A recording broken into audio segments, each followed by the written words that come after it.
लाखाची सॅलरीची नोकरी सोडून ते साधू बनले। कधी कधी अशा बदलांच्या मागे वैयक्तिक कारणं देखील असू शकतात, जसं की प्रेमात फसवणूक, दुःख किंवा मानसिक ताण, ज्यामुळे लोक आपला जीवनमार्ग बदलतात। इंजिनियर बाबा, त्यांचे खरे नाव अभय सिंह आहे। हे हरियाणाचे झज्जर जिल्ह्याचे रहिवासी आहेत।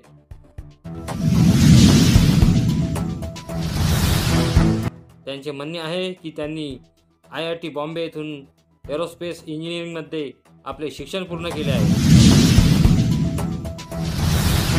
यापूर्वी त्यांनी खूप संघर्ष करून IIT मध्ये प्रवेश घेतला आणि तिथून इंजिनिअरिंगची डिग्री मिळवली। त्यानंतर त्यांचा कल डिझायनिंगकडे वाढला, म्हणून त्यांनी भौतिकशास्त्राची कोचिंग घेतली, पण त्यामध्येही त्यांचे मन लागले नाही।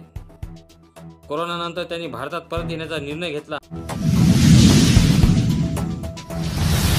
आणि येथे विविध आध्यात्मिक पद्धती शिकण्यास सुरुवात केली। आता अभय सिंह यांनी आपले संपूर्ण जीवन भगवान शिवाला समर्पित केले। ते सांगतात, आता मला आध्यात्मिकतेत खरी शांती आणि सुख मिळत आहे। मी विज्ञानाच्या माध्यमातून आध्यात्मिकतेला समजून घेण्याचा प्रयत्न करत आहे। तर पुन्हा भेटू।